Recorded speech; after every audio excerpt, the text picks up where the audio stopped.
جو تنظیم اتنا بڑا دین کا کام کر رہی ہو، جو حفاظ اور علماء بنا رہی ہو، جو ہزاروں مسجدیں بنا چکی ہو اور الحمدللہ ہزاروں کی تعداد میں غیر مسلم مسلمان ہو رہے ہوں، جس تحریک کے ذریعے جناب بے نمازی نمازی اور شرابی شراب چھوڑ رہے ہوں، بے نمازی نمازی بن رہے ہوں، ماں باپ کے نافرمان فرما بردار بن رہے ہوں، الحمدللہ ایک سنتوں کی بہاریں آ رہی ہیں اور یہ چیزیں کسی کی آنکھوں سے چھپی ہوئی نہیں ہیں۔ آپ پاکستان میں کہیں بھی مجھے سن رہے ہیں، تھوڑا سا باہر نکلیے، یعنی یہ کمال کی بات یہ ہے کہ دعوت اسلامی بتانی نہیں پڑتی، دعوت اسلامی خود دکھتی ہے۔ کسی محلے سے گزرتے ہوئے آپ کو جامعۃ المدینہ نظر آ جاتا ہے، تھوڑا آگے جائیں تو دعوت اسلامی کی بنائی ہوئی مسجد نظر آ جاتی ہے۔ تقریباً پاکستان کے چھوٹے بڑے شہروں میں الحمدللہ ہمارے مراکز بنام فیضان مدینہ موجود ہیں، اور پھر فیضان مدینہ سبحان اللہ یہ تو گویا ثواب کی فیکٹری ہے۔ صرف نمازیں نہیں ہو رہی، وہاں اجتماعات بھی ہو رہے ہیں، وہاں مدرسۃ المدینہ بھی لگ رہا ہے، کئی فیضان مدینہ میں جامعۃ المدینہ موجود ہے۔ رمضان اعتکاف کی بہاریں ایسی کہ شاید پہلے کبھی نہ دیکھی ہوں، تو اللہ اکبر۔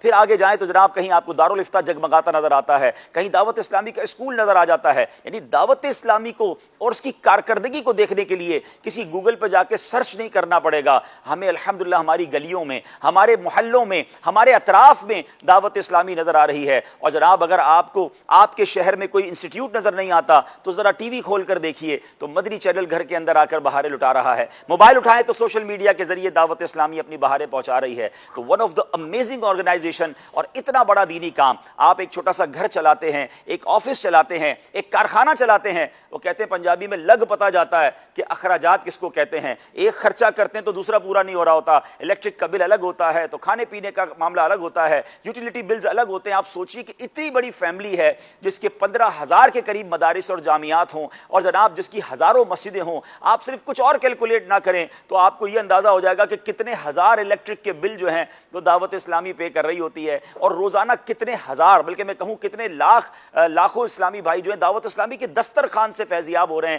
جو کہیں دسترخوان جامعۃ المدینہ میں بچھ رہا ہے جہاں علماء اور طلباء کھا رہے ہیں، کہیں وہ فیضان مدینہ میں بچھ رہا ہے جہاں مدنی قافلہ کورس کرنے والے یا قرآن پڑھنے والے کھا رہے ہیں، اللہ اکبر۔ کہیں وہ مدنی قافلوں میں بچھ رہا ہے جہاں الحمدللہ دین متین کی خدمت کرنے کے لیے گاؤں گاؤں، شہر شہر، ملک ملک لوگ عاشقان رسول جا کر لوگوں کو نیکی کی دعوت دے رہے ہیں۔ تو صرف اگر میں کھانے پینے کے اخراجات، یوٹیلیٹی کے اخراجات بھی آپ دیکھیں تو ڈیلی بیسس پر یہ کروڑوں کی تعداد میں ہو جاتے ہیں۔ اور پھر اس کے بعد الحمدللہ ہزاروں امام، ہزاروں مدرسین، ہزاروں قاری صاحبان، اور وہ لوگ جو دین کی خدمت کر رہے ہیں جب وہ امپلائیز بنتے ہیں تو ان کی سیلریز بھی دعوت اسلامی دے رہی ہے۔ تو آج پوری دنیا دعوت اسلامی کو، دنیا بھر کے عاشقان رسول کو سچی بات یہ ہے کہ ایک موقع مل رہا ہے کہ بی اے پارٹنر آف دعوت اسلامی۔